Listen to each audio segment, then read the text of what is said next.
Okay, we're rolling. Hey, welcome everybody. Thanks for hanging in while we work this up. Welcome to this call, the MLM Millionaire Club Quickstart Basics. We're so excited for us all to be here tonight. Our goal tonight is to equip, empower, and entertain and educate you on the basics of building your business. Our goal for the school is to teach you how to build a strong and profitable business. Before we get started and doing any introductions here, grab a pen and paper so we can let you know what's coming up this week. We have at noon lunchtime, Eastern Time, is the MLM Lunchtime Leadership Show. Facebook Live on the Facebook group, the MLM Lunchtime Leadership Show. So that's weekdays, noon Eastern Time. So we'd love to have you join us. That's becoming a very popular show. On Tuesdays, Facebook Live training at 3 p.m. Eastern Time, so that's for network marketers also that Jeff and I are doing. And on Wednesday nights is our MLM Leadership University, which many of you have been participating in, where we cover one book a month of John Maxwell's. This month is the 15 Invaluable Laws of Growth. So that is our weekly events. I'll let you know ahead of time, sort of a preview of our January 25th, 27th event in Indianapolis, which is the achievement one. It's free enterprise. The free enterprise for network marketers. Some people are putting this already on their calendar, and people are already buying tickets for this. We just finished another of the quarterly events today. It ran Friday, Saturday, and Sunday, which was the Breakthrough Team Building Summit here in Indianapolis, and that's why we're all sitting here together. So I'm going to introduce us here now. Bess McCarty, Coach for Network Marketers, Shrink of MLM. Jeffrey David Gamble of My Leadership Network.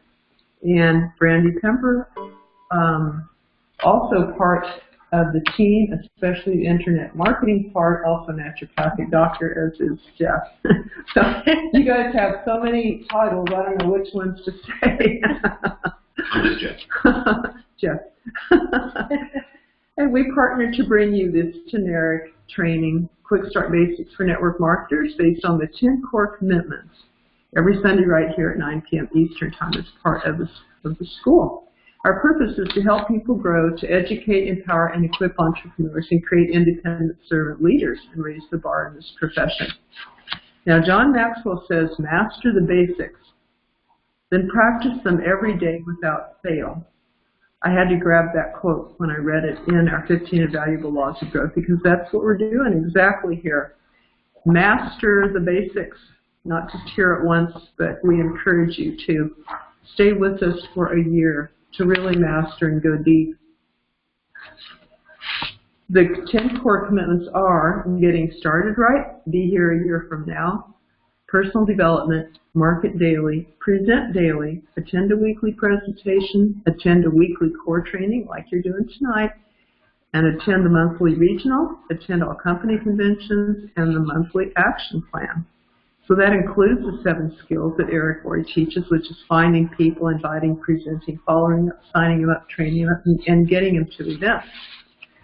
This generic training is compatible with your company, but if not, follow your company if it's good and sound policies that they have. This is for all levels, people starting or seasoned professionals. If you're moving, if you're stuck, if your focus is customers or recruits or leadership, this is the perfect training for you, because it helps you to build a team and lay a good foundation and make money.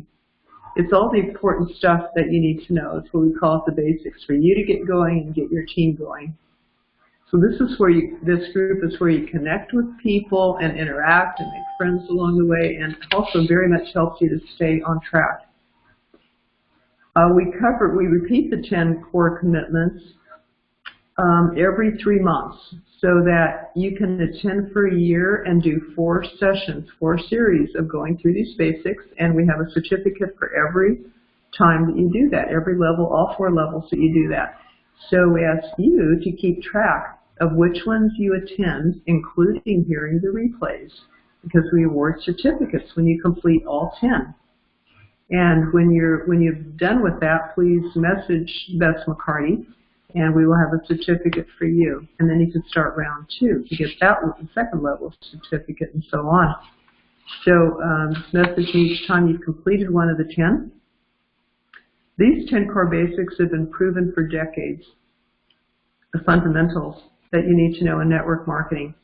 You know that the deeper a plant's roots go, the bigger and better the fruit.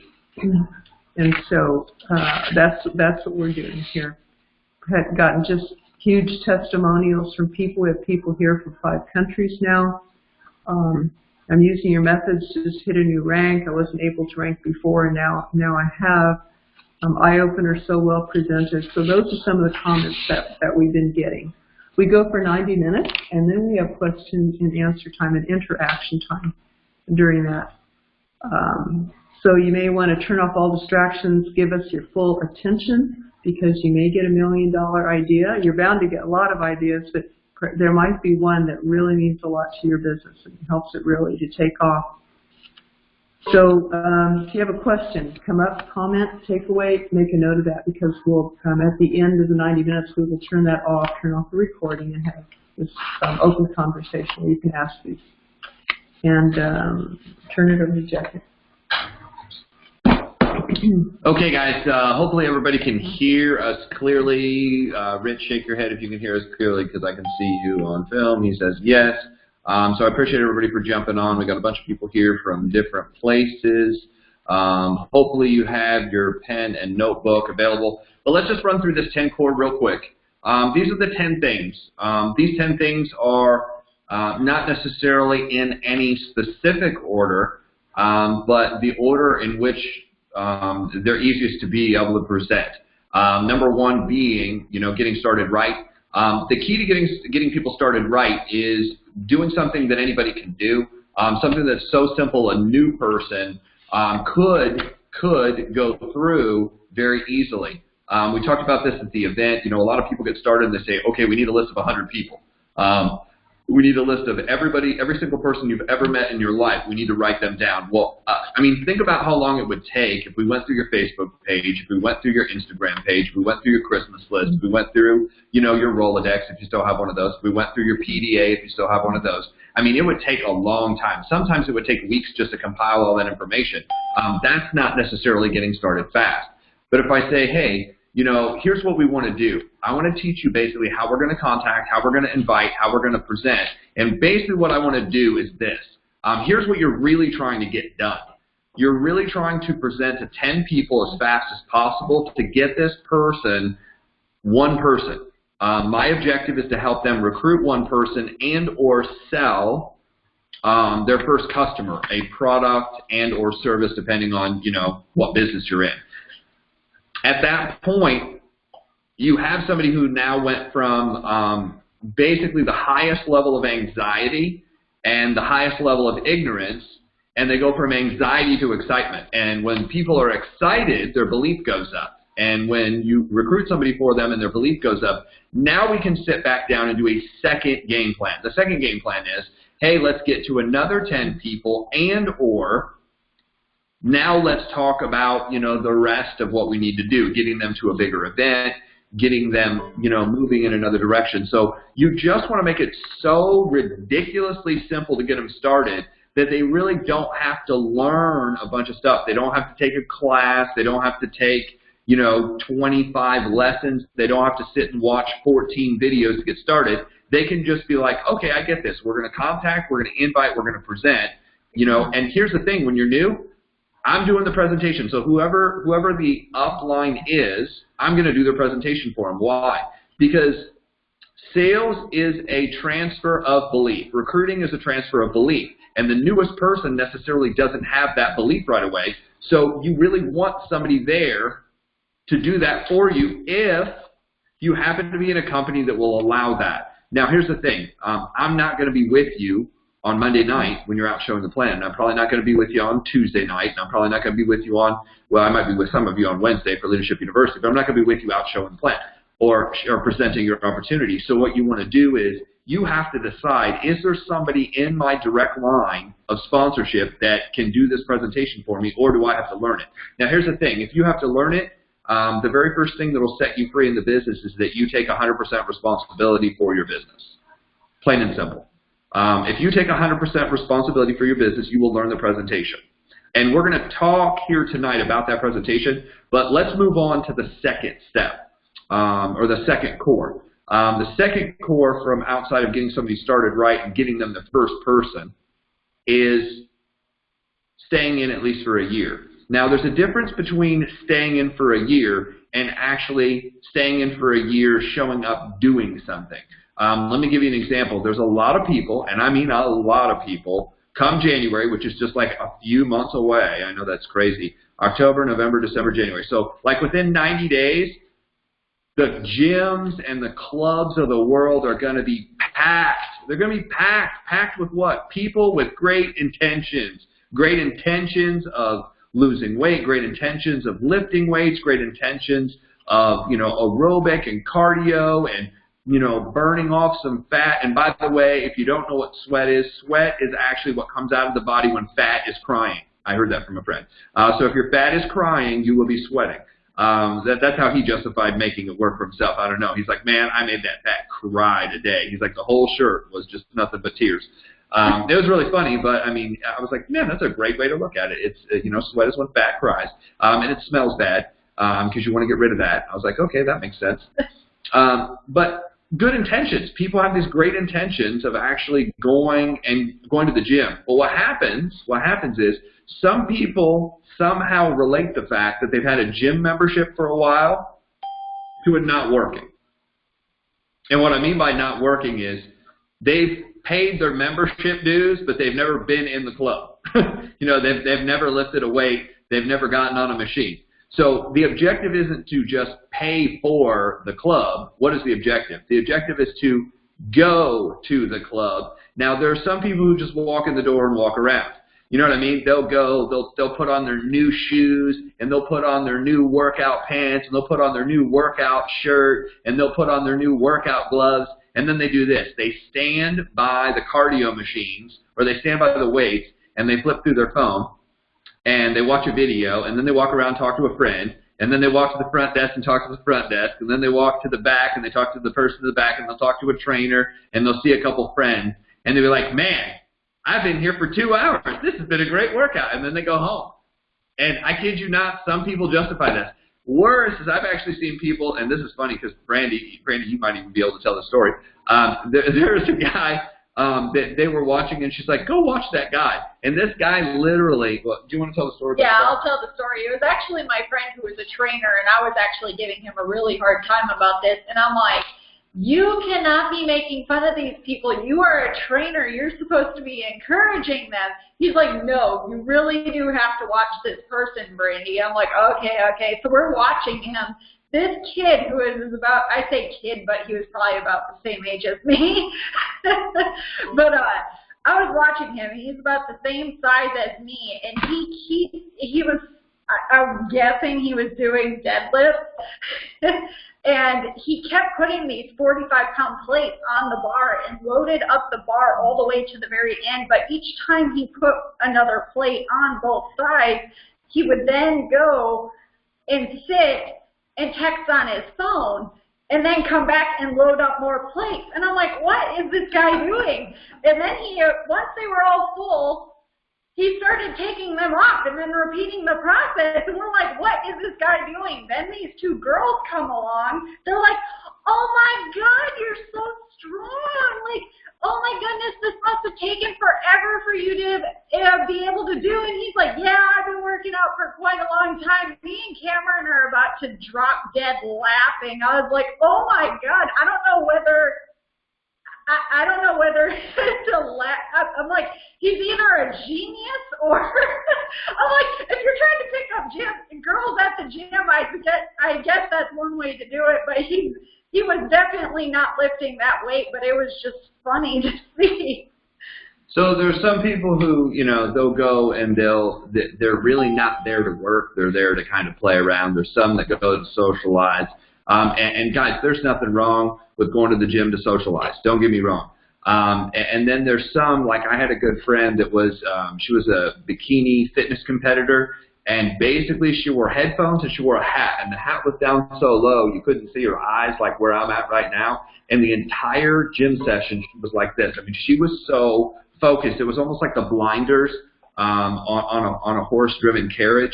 She was just focused on what she was doing. She went in, she worked out harder than anybody else. She got more out of the workout than anybody else do at home. So don't mistake being in the class, don't mistake paying for the class that you're doing the class. You know, you have to not just be in, but what my mentor told me is don't just be in for a year, but be doing something for a year. Here's the thing, even if you're doing it badly, you're going to learn. Now, one of the speakers this weekend said something that I forgot the analogy, but he's like there's a ratio 1 to 20. It's 1/20. And I remember one of my mentors putting it up on the board. He's like, you need to know this, 1/20. He's like, 1 hour in the field equals 20 hours in the classroom. 1 hour in the field equals 20 hours in the classroom. You can sit and watch workout videos all day long.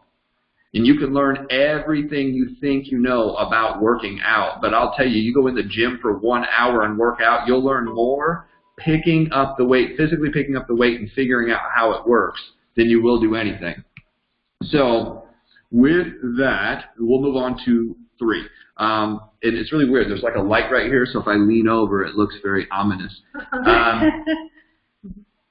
The third is personal development. And, you know, the ratio that I learned is, you know, read 10 to 15 pages from a good book.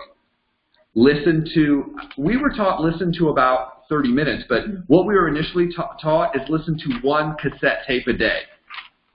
Now, I was just in a room, and one of the people that came to our event was 13 years old. Was he 13 or 14? He was 14. He was 14 years old. He was an 8th grader that sat through the amazing event that we were at. And I remember having a conversation with somebody else, and I was like, yeah, I used to look at cassette tapes, and he kind of looked around.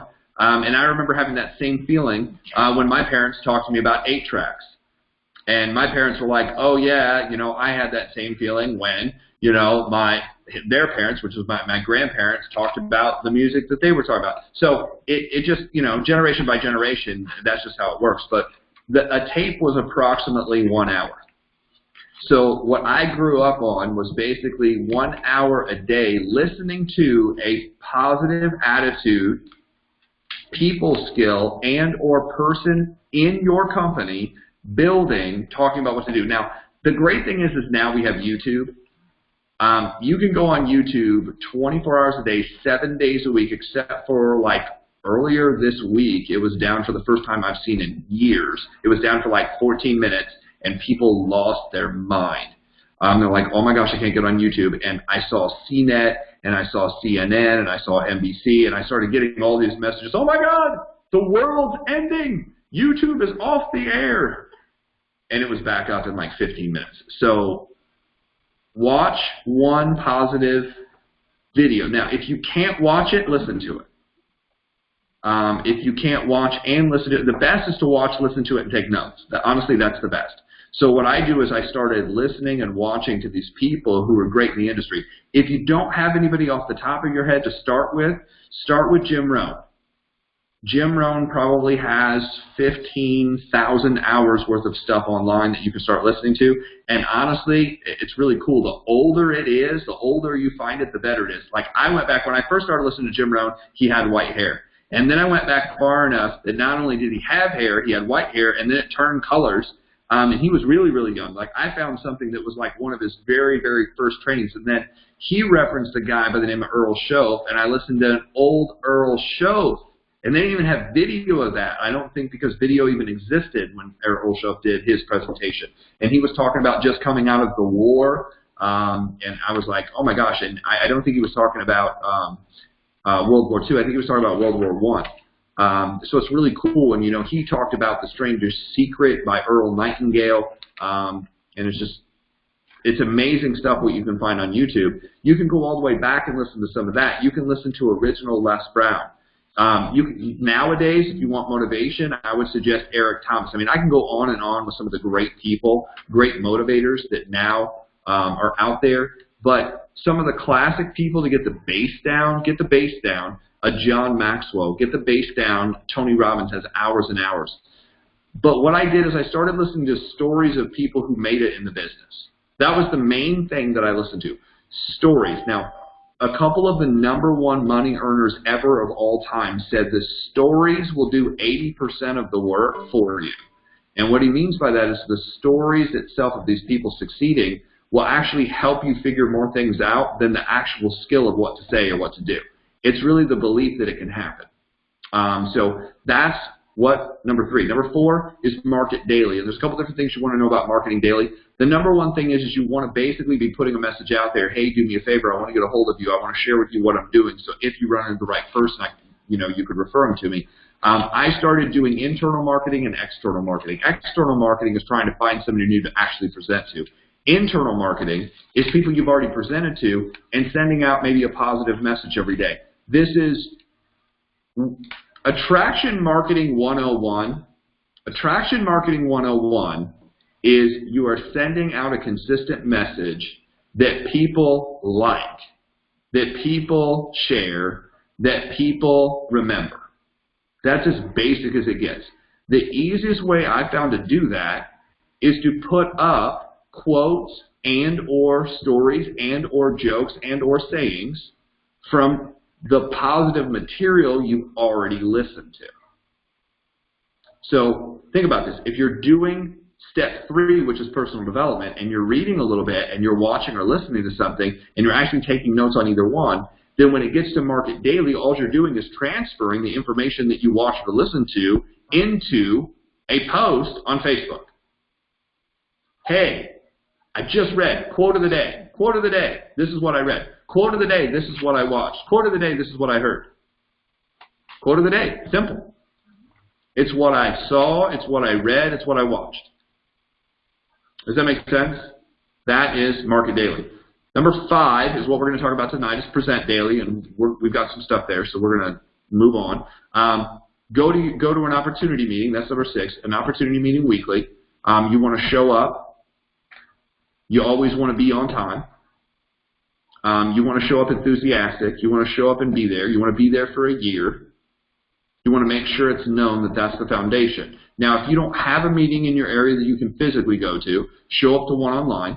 If you don't have one that you can physically go to or one online to show up to, then attend a recording, because somebody in your company has probably recorded the presentation. Watch the presentation at the same time every week. I specifically like Tuesday night at 8 o'clock. Now, the reason I've always done open houses on Tuesday night at 8 o'clock is because if you look at the United States, now this is the United States. I know every country will have its version of this, but in the United States, American football is played on Monday night. Monday nights are usually really big games. So I wanted competitive, average, ordinary people in my business that, like teams, they like following, teams, they like supporting, certain people. And I wanted those people, and I didn't want to compete against Monday Night Football. Now, we also have Thursday Night Football in the United States. Thursday Night Football. So I didn't necessarily want to compete against Thursday Night Football. Friday night, usually most people go out, they'll get a movie, they'll come home, they've worked all week, they want to take off. Saturday, kind of similar, it's the kids' day. I never try to schedule anything first thing in the morning on a Saturday. And the reason I never schedule anything first thing in the morning on a Saturday is simply because then what are you doing? You're competing against every single thing that kids do, whether it's basketball lessons, soccer lessons, tennis lessons, whatever. I mean, I don't want to compete against all these lessons. That's horrible. I don't want to take people away from their kids. That's not the objective of building a business. Although, if you want to build anything significant, you're probably going to have to take some time somewhere. Wednesday night just happens to be in the Midwest. This is kind of a U.S. thing. I don't know about the rest of the world. But Wednesday night tends to be a lot of meetings for school things. A lot of people have church on Wednesday night. If you're going to do a small group, I've seen a lot of small groups meet on Wednesday night. So I didn't want to compete against Wednesday night, which if you look at those days, what that leaves you with is Tuesday evening. It was the least likely time to compete against 35 other things that people are doing. So we always did our opportunity meeting at that point. Now, the reason I did it at 8 o'clock kind of seems late, But what that did is that allowed people to get home. It allowed people to drop stuff off. It allowed people to yell at their, their kids, their spouse, whatever. And I jokingly say yell because, I mean, the average household, you're going to come in and you're all going to yell about some stuff.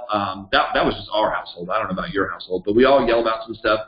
Hey, make sure you take the trash out. Hey, make sure this is done. You make some dinner, you get some dinner, you drop something off, and you say, guys, we're going to our meeting. If you leave by 7:30, you can get there on time early. You can meet your guests. You're going to spend one night out late to be able to build your business. And that's basically you're going to have to give up to go up. And I gave up a lot of Tuesday nights to be able to do that. I just think it's the best night to do your presentation.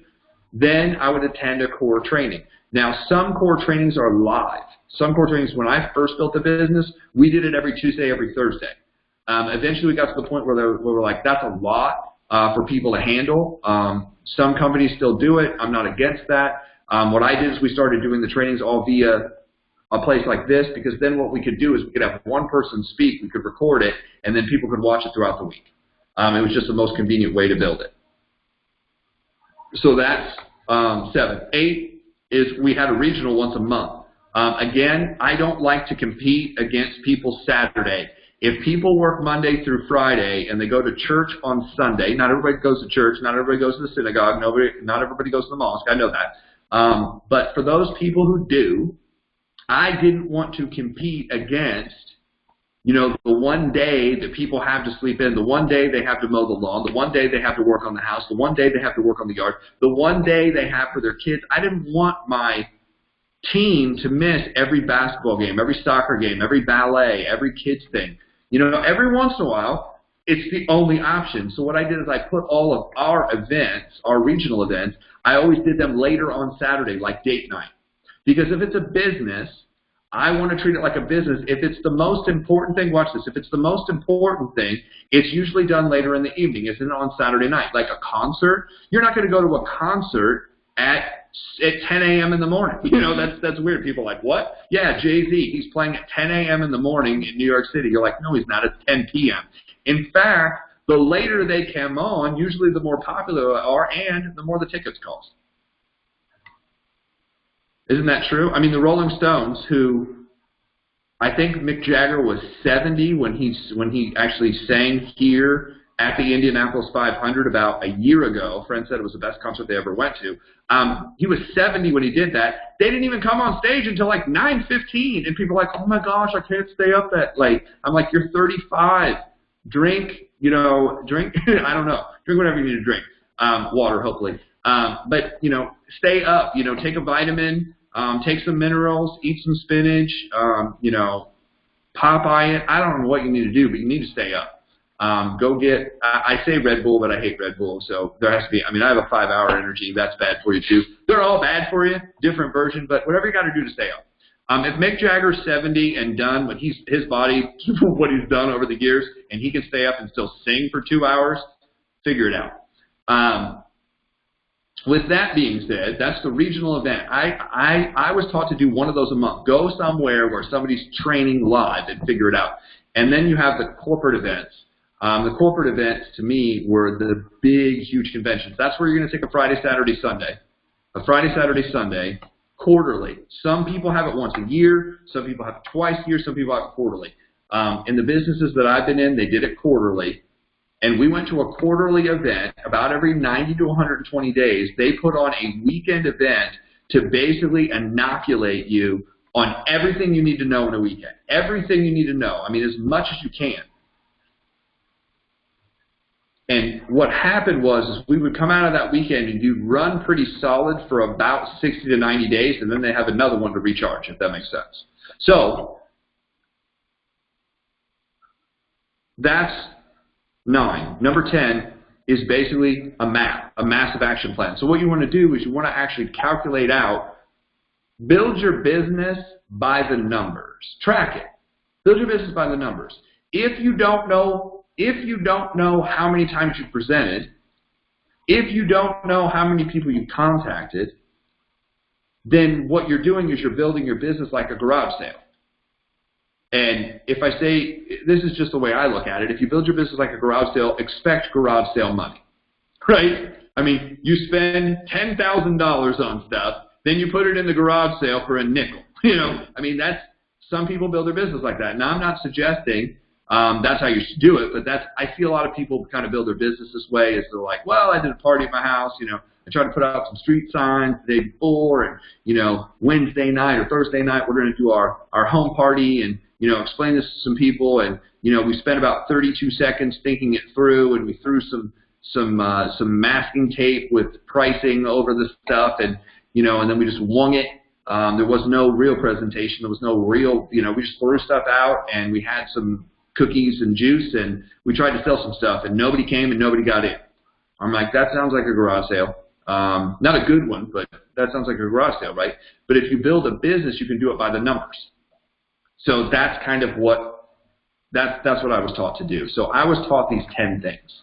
So what I want to do right now is I'm going to turn this back over to Bess for some insights, and we're going to get started on actually the second part of this, which is presentations and why presentations are so important, how to do presentations. We're going to go over that. And that's what we're going to spend the next several minutes talking about. Bess? Well, thanks. I don't really have anything to summarize this up. I'm trying to think of what happened this weekend, though, that applies. And the main thing was the 1 in 20 that struck me that I thought we have to talk about this tonight, especially connected with presentations. And that is that 1 hour. One of our speakers, James Kelly, talked about how 1 hour in the field is worth 20 reading or in the classroom. And so there's nothing like getting out and doing the presentations to learn. It's much different to think about them than to do it, and much different to talk about or listen about it or read about it than to go and get the actual experience in the field. And so that is why we, just leading into tonight, why we encourage doing at least 2 to 5 presentations a day to beat attrition and to get that experience, because you are who you attract, and if you want to be confident, the way to get confident is get an experience. It's not going to be reading more personal growth books. It's not going to be saying affirmations, but it's the experience. Why I like listening to Jeff is because he has, I didn't say this in the beginning, but he's recruited over 500 people frontline. He has built teams of over 5,000, 2 teams of over 5,000 people. His teams have produced over 10 million in sales. His team had 5 of the top 10 recruits in his state and his company. So he's speaking from experience. That's why we trust what he says, because he says it with confidence, because he got that from doing so many darn presentations, so many one-on-one presentations. That's the price that we pay for getting good and getting to the point that this is real important, getting to the point where you can say to people, come follow me, and that's your presentation. James Kelly mentioned that this weekend, and that was one of my takeaways, is that when you get so good and so adept and so full of confidence, and you've also spread your circle of influence so wide that people recognize your experience, your confidence, and your results, and you get to know more and more people, network marketing becomes quite easy for you, because you can get to a point where all you need to say is they know, like, and trust you already, and all you need to do is say, follow me. And I met an acquaintance today, William Mandera, if you're listening, he was telling me he knows Jeff for 27 years. And Jeff is at that point with him. He knows him so well now that if Jeff suggests something to him, he says, let's do it. He doesn't question. So that's the type of leader that you can aspire to be. How do you get there? By doing the darn presentations, taking the step. And this is hundreds and eventually thousands of them that you will do to get the experience. So tonight we will hear how to do the presentations. So this is present daily. Present daily. Okay, guys, so let's do this in kind of some orderly fashion. The first thing is, do you know your presentation? And what I found is most people don't even know their presentation. Most people, when I sit down and ask them, I said, well, what company are you with? And they're like, oh, I'm with such and such company. And I'm like, okay, cool.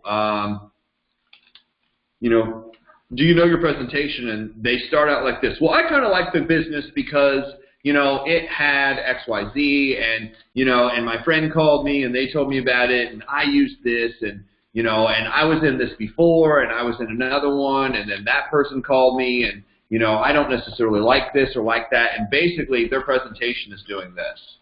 I mean, it's like a gnat flying in 1,000 directions. There's no real direction to what they're talking about. There's no real path in what they're talking about. They're just giving a lot of I think, or I believe, or I feel, or I saw, and the reality is none of that is a presentation. A presentation has a format to it, a chart to it. And there's a logic. Basically, here's what one of my mentors said. He goes, basically what you want to do is you want to build a logical case of what your business is and why people would want to join it. And that's going to take about a half a dozen things that have about a half a dozen facts each to back them up. And I was like, oh, okay, that makes a lot. I mean, it does. It makes a lot of sense. If you were an attorney and you were trying to give people information that your company was real and legitimate and that people were joining it, can you present that idea in a way that is three things? Now, these are the three keys to a presentation. Number one, it's clear. It's clear. You get done and people are like, I'm pretty clear, I know what you're doing. Number two, it's concise. Concise meaning you were able actually to get out the clarity of what you do in a short period of time. Some of us don't have the ability to answer a one-word question. I'm guilty of that. People are like, so Jeff, yes or no, do you like network marketing? I'm like, well, I got started in network marketing. Well, that's not a yes or no. You know what I mean? It's like I took 15 minutes to answer the question. Has anybody ever done this? Raise both your hands if you have. Rich and I are both raising our hands. We're like, yes, I'm guilty of this. So clear. The second thing is concise. And the last thing is confident. Now, here's how you're going to get confidence. You're going to get confidence in two ways. You're going to get confidence by listening to your presentation be presented by people better than you. And you're also going to get clarity by doing your presentation wrong and terrible enough times that you get good at it. And people are like, well, that doesn't sound any fun. That doesn't sound like fun at all. In fact, that sounds horrible. I hate that. I didn't like speeches in class or school. I didn't like English. I didn't like speaking in front of people. I didn't like writing in front of people. Well, I hate to tell you this, but 99% of success inside of the direct sales industry is going to revolve around you presenting one-on-one to people and at a certain point presenting to more than one person. That's what the whole business is about. And if you fail to be able to do that, then you really are an amazing glorified joiner, and we love to have you, but it's going to be very difficult for you to make money in the industry. So that's kind of the three key points to a presentation. Do you know your presentation? Now, here are the 5 things you need in a presentation that I've seen, and I've seen lots of presentations. Number one is the company, and you need about half a dozen facts for the company. Who started it, what the story was, how long it's been in business, why it was started, maybe where it's located. Those would be kind of half a dozen things. The different companies that I've been involved, I can kind of tell you all those things, basic things. After the company, then you have the need in the marketplace. And you only need about a half a dozen things for the need in the marketplace. Like, for instance, my leadership network, if I was going to sell my leadership network was actually a company that was formed in 2016. It was formed by myself, and then I brought on a couple other people that I was thinking about bringing in, and Brandy ended up being the sole other person that was part of my leadership network initially that we got launched. And it was launched in Indianapolis. It was kind of a debt-free idea. After I was Maxwell certified, I said, I need to put something together where people can get this information, and I wanted to brand it to what I was doing. So I was like, well, it's about leading. What I really wanted to do is build a network of people that could learn about leadership. So I was like, well, my leadership network. That way it kind of has ownership with everybody that goes through it. I was like, that just made sense to me. So that's how my leadership network actually got formulated. And I made it an LLC, and then I put it away on the shelf, and I went and got my doctorate in naturopathic health first. And then when I got done, I was like, you know what? This idea is still sitting there. I pulled it back off the shelf, and Bess and I started working together, and that's kind of how it started. So that's where it started. Now, the need in the marketplace was pretty simple for my leadership network. I found out these two things. Two-thirds of people are miserable, period. A third of people are on some kind of medication. You know, whether that be, you know, some people are on, a third of people are on medication for different reasons. But there's 8 million kids underneath the age of 5 that are on psycho drugs, psychotic-based, you know, things that are mind-altering drugs. And I thought, well, there's a problem going on here. Now, I also found out that 70% of people are miserable at work. So you have 70% of people who are miserable in general, and 70% of people are miserable at work. And I was like, well, that's not good. That's enough people that need. And one of the main things people are upset with is other people. And one of the reasons I found people can't succeed is they do not understand how leadership works. And once you understand how leadership works, you may not like it. You may not like it. And here's the thing, you don't have to like it. But once you understand how it works, then you can make different decisions to fix it. So that's just an example of how I started describing. So the company, the need in the marketplace. Then you have to talk about the products. Now, every company has different products. If you have 587 products, you do not need to describe all of them. Maybe you just need to hit the subject matter. Well, we have products for the house. We have products, you know, that you can use for your house. We have products that you can use for you. We've got a vitamin line, a makeup line, a dog food line, a cat food line. I mean, we have stuff for just about everybody. I'm not going to get into discussing we have the best price. The reason I'm not going to get into pricing at all is because that's not the appropriate time to talk about pricing. You know, if you watch most commercials, they're not necessarily talking about pricing. They're like, Bic razors. Bic razors are 13 cents cheaper than any other razor on the market. Then you go look it up on Amazon. You're like, well, I found one cheaper. They lied to me. I'm done. That's how people react to prices. So I don't talk pricing. What I talk about is just the product line they're in and why people use it. Do you have any idea how many people use razors? I mean, that would be, if you sold razors, that would be a good idea of like, there's this many people who buy razors, and here's what I know about, you know, Bic and Gillette and those companies. None of those companies are paying you to use their razor. Our company would pay you to use the razor. Okay, you have my attention, right? That's all I needed to say about the product.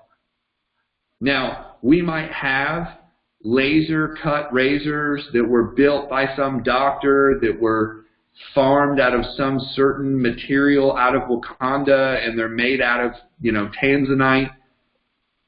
I'm joking, but there's no razor like that. And Wakanda is not a place. By the way, we did hear of some people who wanted to go on vacation, like, well, we should go vacation in Wakanda. Wakanda is not a real place. It was just a movie. For those of you who don't know, but it was actually really funny. A friend of mine told me that. He's like, I literally heard these people like, we should vacation to Wakanda. It's not real. But you do need the company, you need the marketplace, you need the product, and then you're going to talk about the compensation. Now, if there's 15 ways for the compensation, you can say, look, there's 15 ways, but the basics are we can retail the product, we can sign up customers. Thanos may still be in the way. That's true. He might be. With it is like, so I'm glad one person got this joke because most people are like, I have no idea what I'm talking about. Randomness. That's another thing. So you've got customers, or you've got retail, you've got preferred customers, and you can also make money by recruiting people. There is a chart that shows how to move up and how much you can make, but the basics are you buy a little bit and you teach other people to buy a little bit, or you get in, you use the product, and you teach other people to use the product. If you get a lot of people, you make a lot of money. We've got some people, we have people making $1,000. Watch this. We have people making $1,000 a month. We have people making $1,000 a week. We have people making $1,000 a day. Now, I can introduce you to all those people because I've met those people in our company. That's kind of how I'd say it. Is that a pretty simple way to describe a comp plan? It's pretty simple. Now, you have to know those people, and you have to meet those people and say, look, I just wanted to get you in touch with or on the phone with the people I know who make the money, for anybody who's interested in it. And then the last part of it is what? The last part of it is the timing and the talent. The timing is, here's where we're at. We've been doing this for this long, but right now is a great time to get involved because the economy's going well.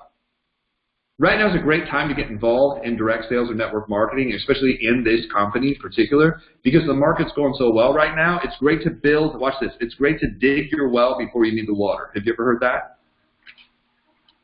It's great to get a plan B started when plan A is doing well. What most people do is they wait until plan A is in trouble and then they start going to look for plan B. That's not a good time. A good time to do it is right now. Now, if the economy started going bad and horrible and it was just awful for everybody, what I would say is now's a great time to get started because things are going bad, and when things go good, if your plan B is already up and running, when things start going good, it could explode. Wouldn't you rather be in that situation? And my friend showed me it like this. He's like, if I have $50 in this hand and I have $100 in this hand, Rich, which one are you going to choose? And the correct answer is both. Both. Why would you choose a 50 or 100? Why not choose both? When most people look at things, they're like, well, I want something simple. I want something easy. I want something that doesn't take much. But the reality is why not both? It's great to have a plan B. It's great to have a backup plan. Nobody jumps out of an airplane, usually, professionally, with just one chute. They always have a backup chute. Why? Just in case the first one doesn't open. Why would somebody do that jumping out of a plane and think it's smart, but they'll do it in their life and be like, no, that's dumb. I'm going to try it with just one. I don't care. I'm just a risk taker. It's not intelligent. 2 incomes better than 1, right? Now, if you can have 3, 4, 5, 26, awesome. But for most people, they just need 2 to start with. So then I'm going to talk about the talent. I'm going to talk about maybe, if they're a doctor, I say, look, there's doctors involved in this. If they're a dentist, there's dentists involved. If they're construction workers, there's construction workers involved. If they happen to be a machine operator or work at a gas station or a truck driver, I'll be like, look, I've met people because I always go to the events and I start introducing myself and I find out not just who the people are, but I find out what they do. What's your background? What's your background? Business owner, what's your background? Real estate agent, what's your background? Teacher, what's your background? Health, home care, what's your background? Nursing. And when I get to know that, then when I run into somebody, I was like, you know what? I just met somebody at our meeting the other day that was a nurse. I remember they worked at Wishart, or they worked at St. Vincent's, or they worked at St. Francis, or they worked in the emergency. That's all I remember. I don't know them exactly. But there's people in this doing this with your background. So when somebody's like, well, I don't know because of my schedule, I was like, well, I'll have to go find the other nurse, and I would love to be able to connect you with them. If you have the ability to come out Tuesday night at 8 o'clock, I could actually introduce you to them. That's where the meeting comes in. So what we've done is we've talked about the company, we've talked about the need in the marketplace, we've talked about the products and or service that you're marketing, we've talked about the compensation plan, we've talked about the timing. Now you need to be able to get through all of that in 10 to 15 minutes. 10 to 15 minutes. Guys, it's better to be a robot reading it than it is a fancy salesperson selling it. Now, the reason why it's better as a robot just to repeat it over and over again is because what I'm trying to do is I'm trying to be relatable enough that somebody goes, I could do that. I could do that. They're not that special. I could do that. In fact, the best news is somebody's like, not only could I present that, I could present that better than that stupid person. 2, I have the time to do that. So if your presentation is 6 hours long, it's too long. But if it's 10 to 15 minutes, people are like, I could do that. I got the time to do that. I could do that at lunch. I mean, you want somebody to be like, I could do that presentation at lunch. I could do that over the phone in between home and my job, or my job and home. I could do that. I could do that on the phone. I could do that over the phone when I get home before everybody gets home. I could do that on the phone from 8 to 9 o'clock. That'd be easy for me to do. I could do that. So I can do it. I have the time to do it. And the third thing is I wouldn't mind doing that to my friends, family, and neighbors. Like the way that they just presented this to me, I would feel comfortable doing that to anybody. You know, hey, do me a huge favor. I'd love to be able to just share with you what I do. So if you run into the right person, you could refer me. Oh, okay, cool. Well, let me tell you a little bit about what we do. It's called My Leadership Network, and you know, the company's been around for just a couple years, and it's debt-free, and you know, it started in Indianapolis with some, you know, kind of crazy people that thought, you know, it might be a good idea to train some people. The reason being is we found out a lot of people don't like what they do for work and kind of miserable, and they're having some issues at work, and they're having some issues at home, and they're having some issues dealing with kids, and they're having some issues just dealing with themselves. And we found leadership would solve a lot of that. Statistics show from Harvard that there's a bunch of people on all of this medication because they're trying to deal with the problems of life. And one of the things that we realized when we started studying it is just learning about leadership would solve that. So our product line is we have these products, we have these events, and we have these training calls where we go through this material and teach people about it. And what we're finding is the people who were maybe struggling with their business or maybe struggling with some of life's events started being able to figure it out and succeed at a different level. And we keep getting this feedback from people that it's helpful and it works. Now, the compensation is a little bit different. The compensation necessarily isn't to the field, but the compensation back is that people keep inviting us back in. The benefits is the testimonials. Now, the timing is amazing for the company because, you know, there's more and more and more people and there's more and more noise.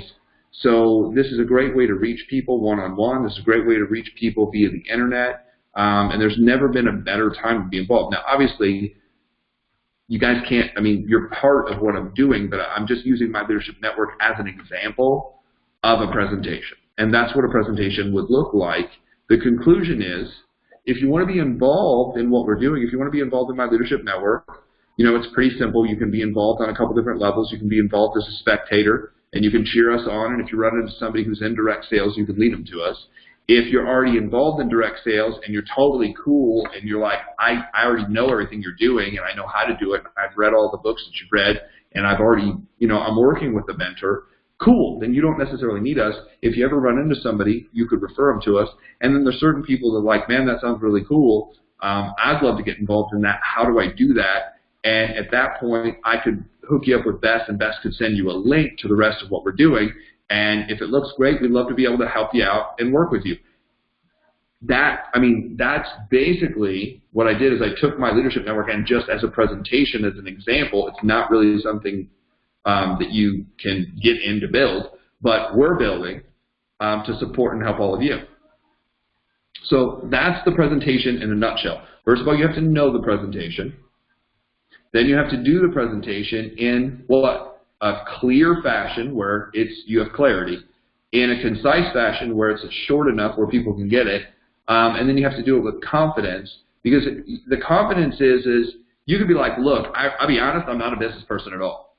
But what I know is the people that I'm working with are business people, and they've succeeded over and over and over again. That's in the company story, and that's the reason why I was excited, is somebody with no experience like me could do it.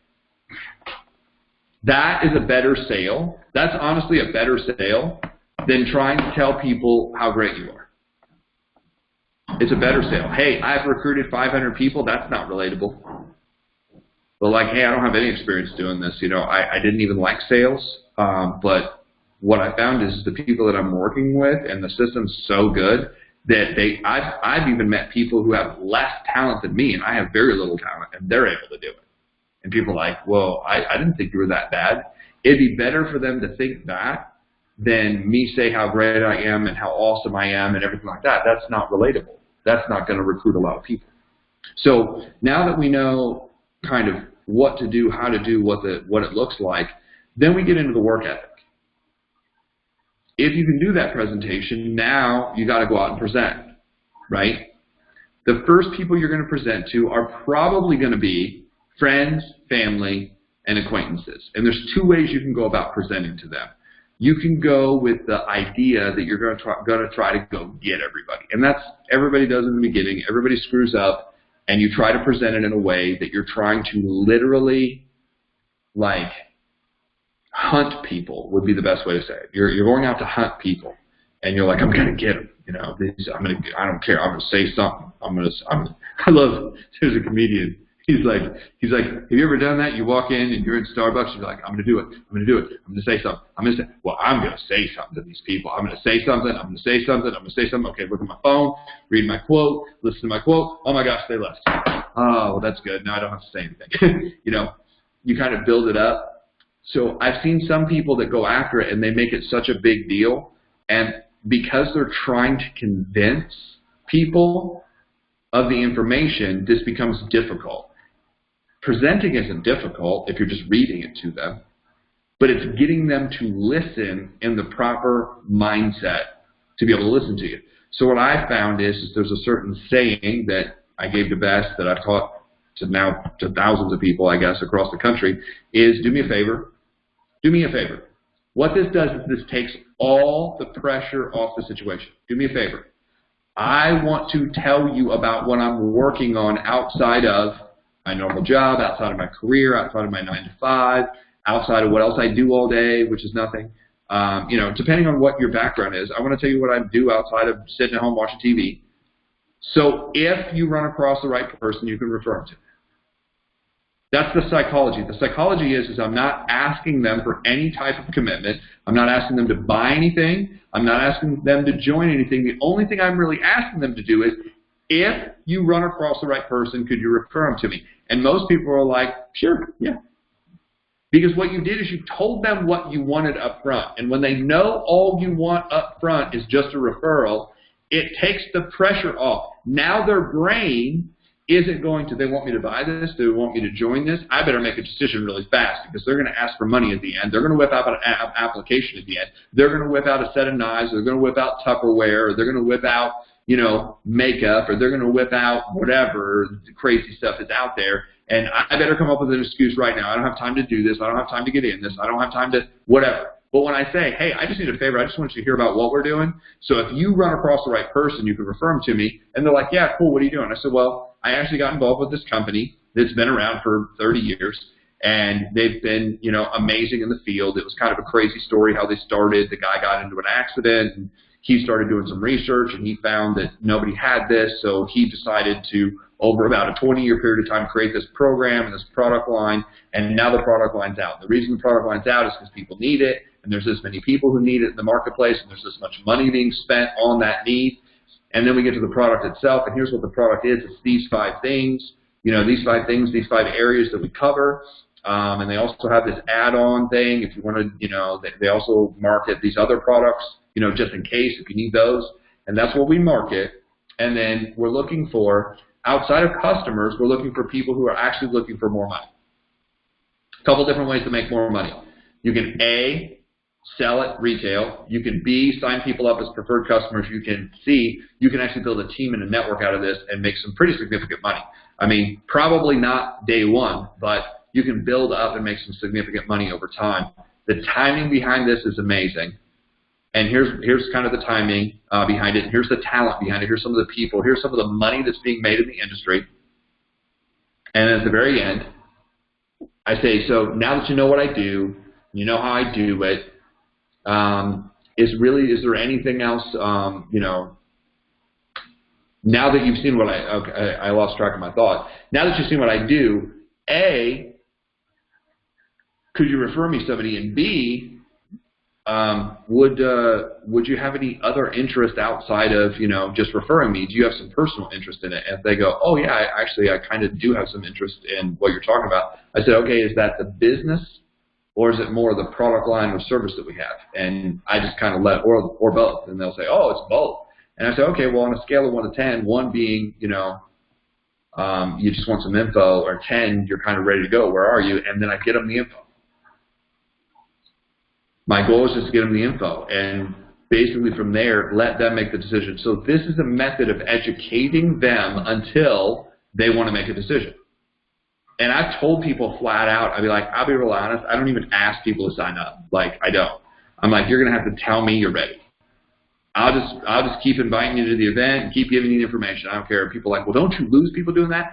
Actually, no, it actually works the opposite way. Most people are like, oh my gosh, well, that's so much more comfortable than the last thing Uncle Joe tried to force me to do, because he kind of beat me over the head 5, 6 times, tried to put me on the phone, tried to force me to buy it right there, get out my credit card, sell my car. He wanted me to sell my fishing equipment to be able to do this, and I just wasn't that interested. But the way you're doing it, I got the time to do this. I like what you're doing. I think I could do this, and I wouldn't mind doing it this way.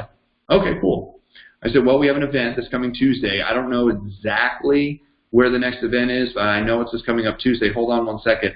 I'm going to third-party text you into people that I work with. Just say it's Bess. And then I text. I'm going to use Rich as an example. If I was talking to Rich, I said, Rich, what I want to do is I'll text you Bess, and Bess can get you the exact location of where we all meet on Tuesday, like where the next event is. And the event's about 30, 45 minutes. They're going to go over the information. You get to meet everybody. You get all the information there, everything you want to know. They can answer all your questions. And, from there, you can tell us what you want to do if you need more info or if you're ready to get going, kind of where you're at. Is that cool? And if he says, yeah, sure, I will text right there. Like, you just get that text. And then Bess gets the text too. I said, Rich, this is Bess. Bess, this is Rich. Rich is a friend of mine. I just showed him what we do and told him about how it works. He's open. He's a 6 out of 10. He just wanted some information. I told him about the event, but I don't know exactly where it is. Bess can now say, hi, how are you, Rich? What's going on? Oh, cool. How do you know Jeff? Oh, we know each other through this other internet thing we did. Fantastic. Do you have a minute to talk? Yes. Then Bess can physically call Rich, introduce herself, tell her what's going on, and invite him to the event, give him the address, and then text him the address back on the thread with all 3 of us. So as a person that's out working, I see Bess send that text back to Rich, and Rich invited, and he's like, cool, yeah, I'll be there. How excited would I be? How excited would your new person be if they saw that happen? Like, ridiculously excited. They're like, oh my gosh, this person's coming out. I need to do this 10 more times today. And if Bess was getting 10 calls like that a day, her business is going to explode. I mean, the money's going to go through the roof. Then confirmation-wise, people are coming out to the event. So that's kind of the process that we'd go through. Now the question is how many times can you do this? Do you have to be face-to-face on a video? No. Have I done the majority of the recruiting I've done over the phone? The majority of the recruiting I've done over the phone. I might text them first and say, hey, I need a huge favor. Are you around right now? Do you have 15 minutes to talk? They'd be like, yeah, what about? I said, it's important. Do you have 15 minutes to talk? Yeah, okay. So I call them. I said, cool. I said, I need a huge favor. I want to tell you what I'm working on. So if you happen to run across the right person, you can refer them to me. I just got started on this project, and I'm getting the word out. I'm letting everybody know what I do. I'm looking for referrals. Okay, what are you doing? And then I tell them what I do, and I start that process. Now, how many times should you present? Depends on where you want to go in your company and how fast you want to go.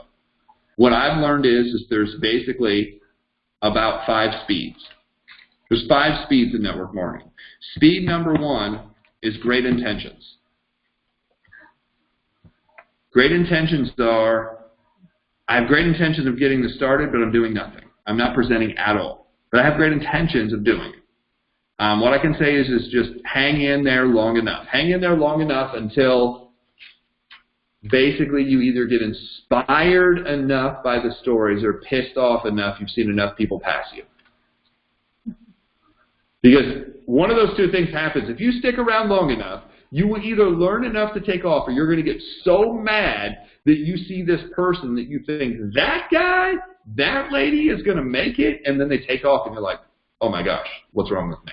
What is wrong with me? I mean, you really start having conversations with yourself. What's wrong with me? And you walk down the hall mad, and you go out to the car, and you're mad because people are passing you, and eventually you get started. So good intentions. The next person gets out, and they dabble. They don't track anything. They dabble. They do a few here, a few there, maybe a little bit, maybe not. kind of, sort of. They're not doing anything. Well, I presented 4 times this month, but because they didn't track it and they talked to the same person 16 times, they're like, I'm pretty sure I presented 15 times. That one guy I talked to at least 10 times. At least 10 times I told him I really like this product, and I really think it's a good idea. I've never shown a flip book. I've never walked them through the presentation, but I've told them a lot that it's a good idea. I like it. I love it. I love it. Look at what it did for me. You know, I'm taller. My eyes are brighter. My vision's now 20/20. My gas miles on my car's better. My lights are brighter in my house. My electricity bill went down. My dog's teeth are whiter. I mean, you know, all the things that people love about the product. But it wasn't a real presentation. So that's the second type of person. You have good intentions. You have dabblers. Then you have business people who are like, I'm going to do this, and then they start tracking it for real. And they're struggling. And they're trying to figure it out. And they're not great presenters. And they're going to be like, basically, it's like the first 6 months to a year at the gym, they're just learning. They're learning how it all works. They're struggling, and they're running into roadblocks, and they're trying to lift weights, and they don't understand, and it feels weird, and they do get sore, and you kind of get a bad reaction because the wrong words come out at the wrong time because you're not used to it. And it's just part of learning anything. If you try to learn how to be a great golfer, you're going to be terrible the first time you go out. If you try to be great at music, you're probably going to be terrible the first time you play. If you're going to try to be great at soccer and you've never kicked the ball, you might even miss the ball completely trying to kick it. Even if you're good at it, I've done that. Because there's a lot of little 1% things you've got to figure out. It's not, guys, this is not supposed to be easy. It's simple. It's simple in the steps, but it's not easy because it does take some learning curve, and you got to figure it out. So that's the third type of person, is they get in and they start actually tracking, and they're bumbling and fumbling around. The fourth type of person is tracking, and they're starting to get traction because they're starting to have positive results. People will start saying to you, this is great, people start saying to you, man, I've never wanted to do these things, but I can see you know what you're doing, and you're one of those people who are going to make it. You'll start hearing that before anything happens. You know you're on track. You'll know you're on track when people are like, man, I just see, you know, I've seen a lot of people do this, but like the energy coming off of you, I can tell you're going to make it. I can tell. And they will. People will start mentioning it to you before it happens. Now, you at that point are going to be so mad because you're like, what, you can see it, but you're not getting in? This is ridiculous. This is even dumber than the stuff Jeff taught me in the beginning. This is worse than stumbling and fumbling around because now I know I'm doing the right thing. I'm getting positive feedback, but it's still not working. And the fifth type of person is the person that tracks it, and they finally get enough in where it pops and produces a result. That starts somewhere around 15 presentations tracked. Tracked, not guessed, tracked. Here's how you track a presentation. You know who you talk to, you know what their phone number is, you know what their background is, you know what day you talk to them, and you know how long you talk to them. Because if you were in real estate, that's the stuff you'd have to know. If you were in the financial industry, that's the stuff that you'd have to track. If you were in the insurance business, that's the stuff you'd have to track. You'd have to. They wouldn't let you come back in the next week if you didn't have written down how many appointments you did, who you talked to, what their phone number was, who they were, and what the result was. They won't let you come back in. There are some companies you have to track every day. If you're not tracking every day what you're doing and you come back at the end of the week with nothing, you're done. It doesn't matter that you spent money on the books and the classes and you had to pass the test. They don't care. You're not doing what it takes, and they don't want non-producers in their office. Get out, you're done. Now, some of them will give you like 90 days to kind of figure it out, but if you come back 3 weeks in a row with nothing, they'll be like, look, we're going to save you the rest of these 90 days and just tell you right now you're done. And I know I can name some companies that do that to people. They said, thanks for playing. You're not serious, and you're not the right person. And that's okay. You're not the right person. Those companies will fire you. The problem is in network marketing, people are just so happy to have somebody, they're never going to tell you the truth and be like, look, what you're doing is never going to work. You need to do something to make it work. Now, if you're happy just being around the environment, that's cool. But my guess is if you're on this call, you want to make this work. My guess is if you're on this call, you really, really, really, really want to make this work, and you want to figure it out. And you want to learn the 5 things to presenting, and you want to get to a point where you're at least gone from bumbling and stumbling to hearing good, positive feedback to getting the results. Now, once you get the results at level 5, then what you can do is you can up what happens by increasing the number of presentations. Not changing the presentation. Not changing the presentation, just increasing the number of presentations. How do you do that? Well, you increase the number of presentations by going from 15 to 20, and 20 to 25, and 25 to 30. And if you really, really, really want to challenge yourself, ask yourself this. Well, if I'm at 30, can I do 40? Can I do 45? Now, in the beginning, 0 to 15 is basically like asking somebody to run 10 miles. It sounds ridiculously hard if you've ever tried to present to somebody like, oh my gosh, I haven't ever presented to one person. Now we're going to present to 50 people. Start with a number you think you can do. I don't care if it's 5, 6, 7, 8, 9. Start with a number. Do that number and then start increasing that number. Now the next question is, people are like, well, I've tried to present. I'd love to present, but I don't have anybody left. What you can do is call everybody back and say, look, I know I tried to show you this. You know that business that I'm in? I mean, be just like blunt with them. You know that business ran away? You know, ran away? I was in that business, ran away? They're like, oh yeah, I remember the ran away business. I was like, well, here's the thing. I'm still in ran away. But I realize I completely screwed up and I really need to practice this presentation. I need a huge favor from you. I want you to take 10 minutes. You know me. You've known me forever. I know you're not going to do it and you hate it anyway. But I need 10 minutes and I need to practice this presentation because I basically put money down. I bet somebody $10. It's going to cost you $10 or $5 or whatever, that I could present this to 15 people. Regardless of who they are, I can present it to 15 people all the way through in a month. 15 people. Real people, not stuffed animals. Real people, not animals, dogs, cats. Anybody under the age of 18 doesn't count. Over the age of 18, conscious. If you go over to grandma's house and she's not, you know, conscious, or she's asleep, like, that's not good. Live, awake people. I was in the graveyard. I did a group presentation. Not going to work. Live, I mean, people, you know, people try to fool themselves. They're like, man, I presented to everybody. I stood at the window. Here's another thing that's even scarier than one-on-one. 15 Facebook Lives in a month. People like, do not say the F word. You know, do not say the F word to me. Facebook Live, no, Jeff, won't do it. Then show it to 15 individuals. Or show it to 15 Facebook Lives. I found the results are somewhat similar.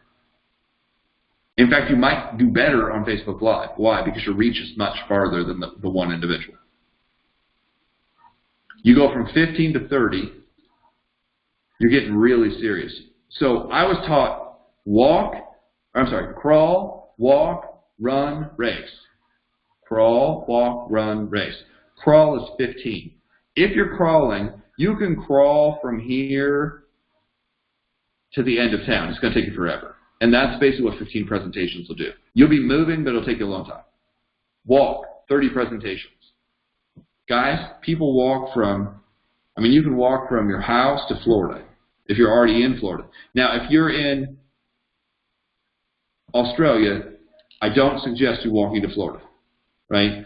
But you can walk from Bisming to somewhere else, or you can walk from Queensland to somewhere. You know, I mean, there's towns, a couple hours apart. You can walk. It's not a good idea. Don't walk through the outback with the snakes and the spiders, but you can walk.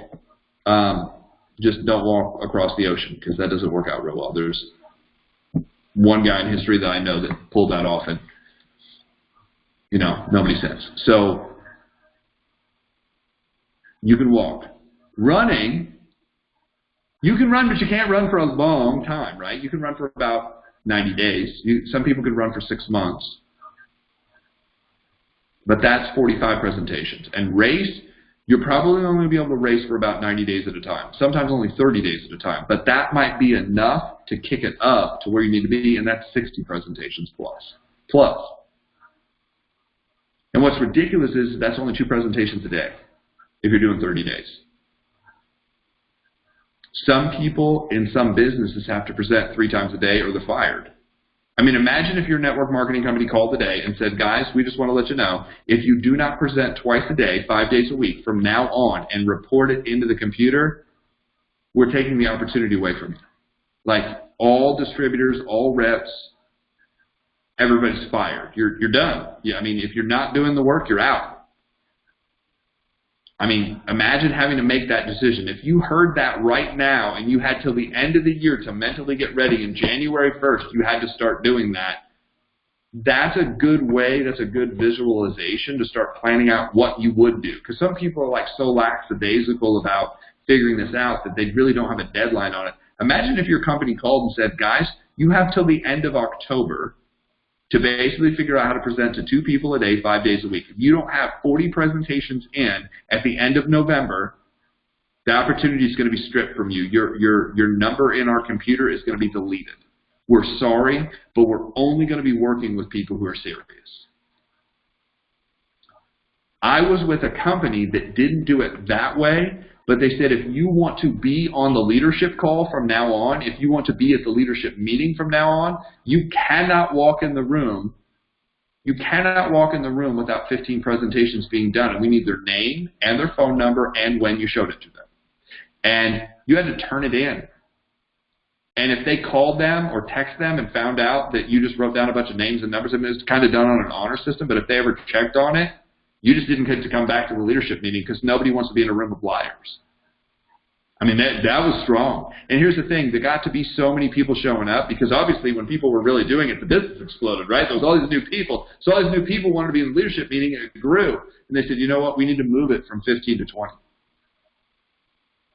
The last I was involved in that company, it was at 30. You had to show 30 presentations a month, written down name and phone number, who you talked to, the whole presentation, and the result, because they asked for a result, or you didn't get to come to the leadership meeting. 30. If your company did that, my question is would you resign now or would you go for it? How serious are you?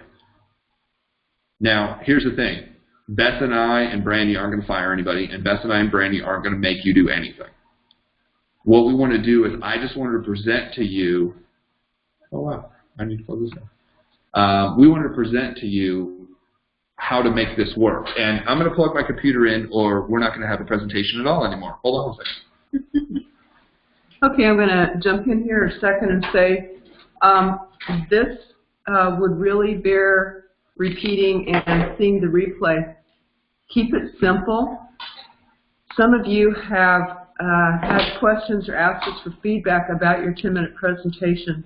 I think this makes it real simple. Use your company's info in your 10-minute presentation.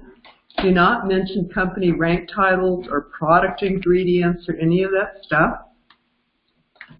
Don't forget that you're asking for a referral. Don't start pitching the person in your presentation. Remember, stay with the fact that you're asking for a referral. And about Facebook Lives, I just wanted to say, I've been doing them now for about 1.5 years, but there was a point when I was real scared to do them. Now I like them, and I would listen if I didn't do them. I do have some information to share about phone tips, about how to use your voice on the phone, some real cool things, a little bit about 4 personalities.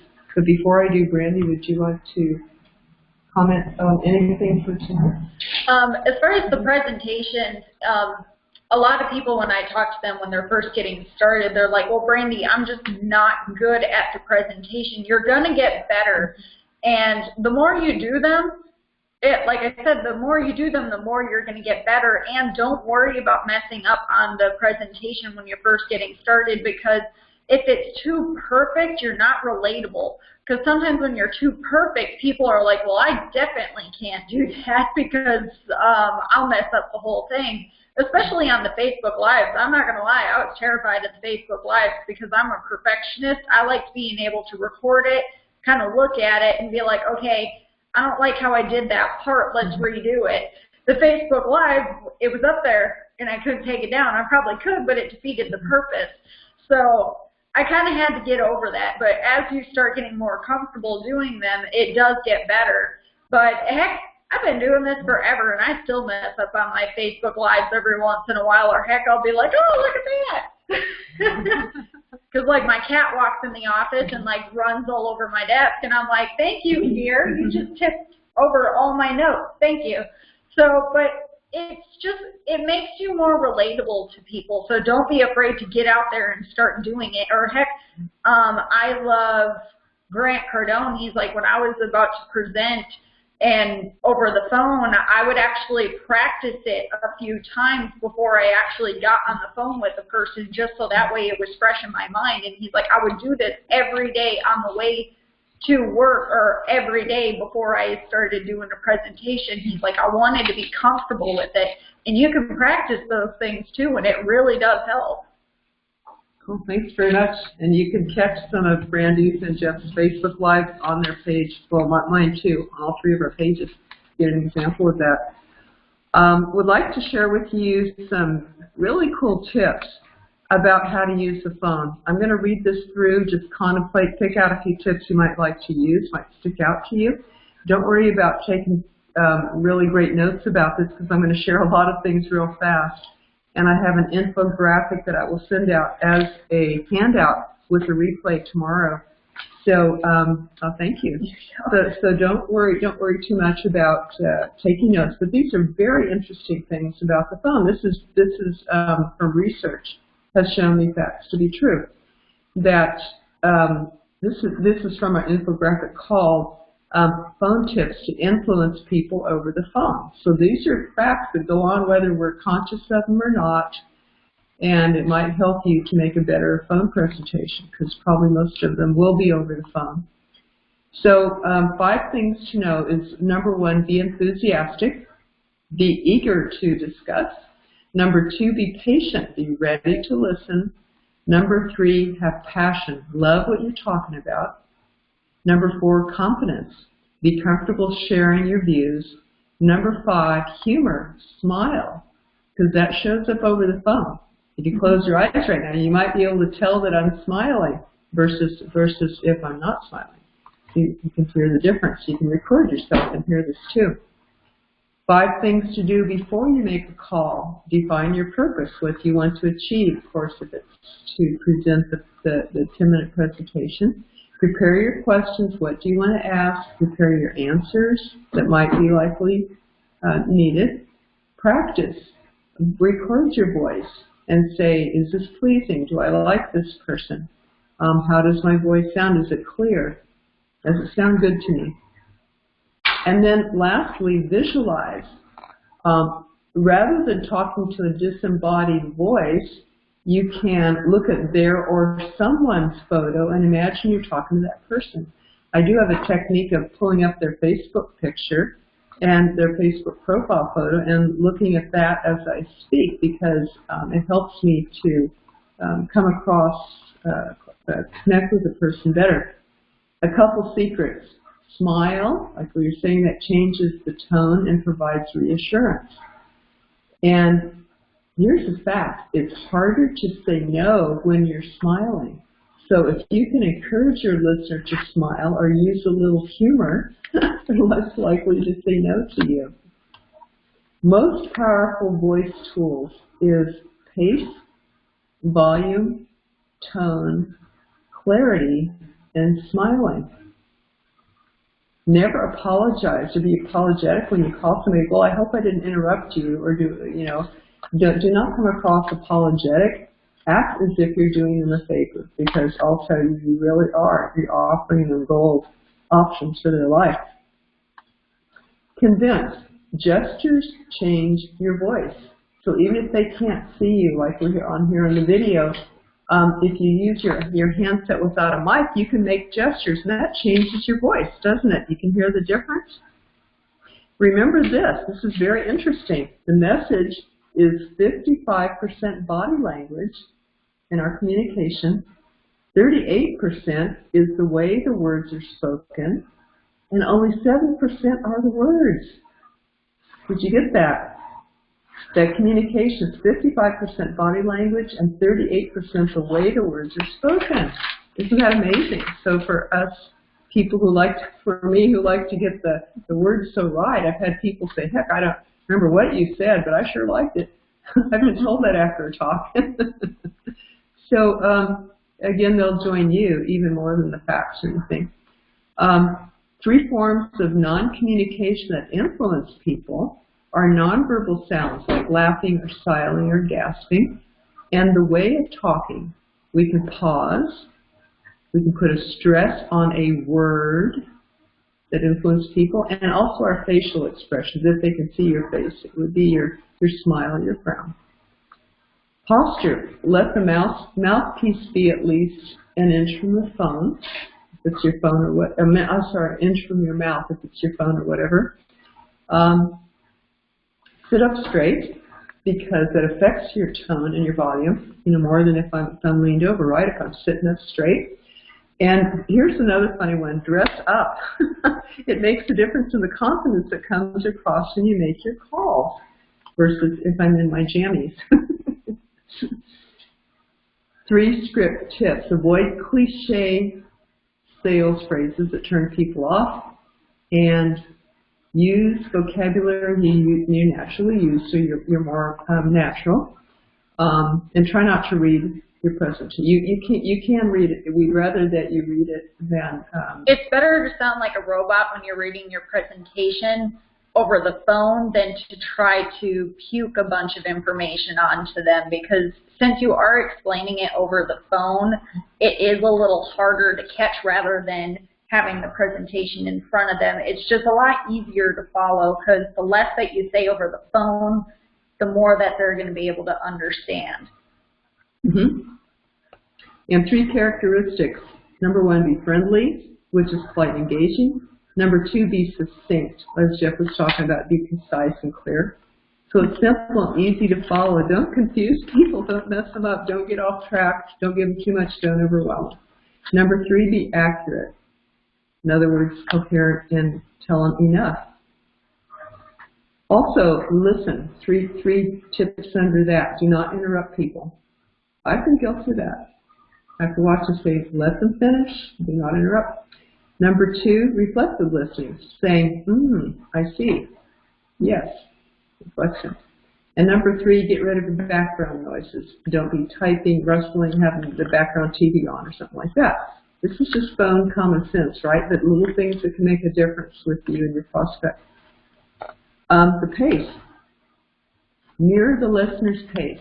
We have talked about matching their personality type. If it's fast or loud or slow or kind of drowsy or thoughtful, match their pace. Join them. If it's too fast, if you are talking too fast for them, they will mishear you. If you're talking too slow for them, it's hard to follow. They might get frustrated and bored. And here's another cool tip. Wait 30 seconds before the most important part of your message if you're just starting a call, because it takes 30 seconds for a person to adjust to a new voice. So don't say, chat a little bit before you deliver the most important thing that you want to say. Tips about the voice, your voice tone. If it's drawn out and high-pitched, it is saying, I don't believe you. And if it's empathic and high-pitched, it says, I'm enthusiastic. But if it's monotone, it's saying, I'm bored. If it's slow and a low pitch, it's saying, I want to be left alone. And if it's loud and abrupt, it's saying, I'm angry and I'm not open to discussion. So what is the tone of the voice? Again, you can hear that on a recording of yourself. You can record yourself doing a presentation later on, go back and see what you can improve. If you have call holding, do not use it without a warning or explanation. Don't just put somebody on hold. and never do it for over 20 or 30 seconds without offering to call back. That would be very rude, wouldn't it? You wouldn't like that. We all get annoyed with those phone calls where it's like, can I please put you on hold? And it's like, sure. And then it's 30 minutes later, and it's like, oh my gosh, people, if you couldn't call me, get back on the phone with me right away, I could have called back later. It's just being respectful of other people's time. Could have died and they wouldn't have known it. Yeah, exactly. So research actually gives us the best times to call. This is very interesting because it's play into prospecting. You say the best time to call somebody, I don't know why, this is what research has shown, Thursdays, 8 to 10 a.m. and 4 to 5 p.m. Thursdays, 8 to 10 a.m. and 4 to 5 p.m. So Thursdays is the best day. The worst day, research says, is Tuesday at 11 a.m. and 2 p.m. I'm not sure why. I'm just repeating the research here. Now, is that true? 11 a.m. to 2 p.m. or it's just those two times? Those two times of those days. So the worst time would be Tuesday at 11 a.m. and 2 p.m. Huh. Not sure why. Use positive words like brilliant, certainly, you're welcome, fantastic, my pleasure, of course, immediately, no trouble, I will find out for you, absolutely, rest assured, wonderful, please, thank you, that's great. See, those are positive words. And you can build rapport in a positive way by being polite, honest, using their name, because people love to hear their name, giving the full attention, following up, and taking ownership. What creates a negative connection with them is being negative, giving excuses, lies, blaming. When you close the call, that is, when you're ready to hang up, signal that the call is ending and give a summary of the discussion, check that everything was covered, and thank them before hanging up. So those are my phone tips. Jeff, would it be appropriate to talk a minute about the personality types here? Time-wise, we're actually past, so... Yeah, we'll save that. We can save that. That's a good one, though. Let's just get back in here. Well, guys, that's basically a wrap on, what we wanted to do with presentations. That's an amazing list, actually, by the way. Do you have that, typed up where we can share? Infographic will be sent out as a handout with the replay. Okay, so we can get that out as well and put that on the MLM Millionaire Club Facebook page as well. We can do that, too. Yep. So that way everybody has it.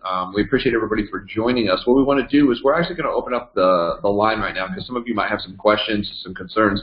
But what we want to do before we do that is we're actually going to stop the recording.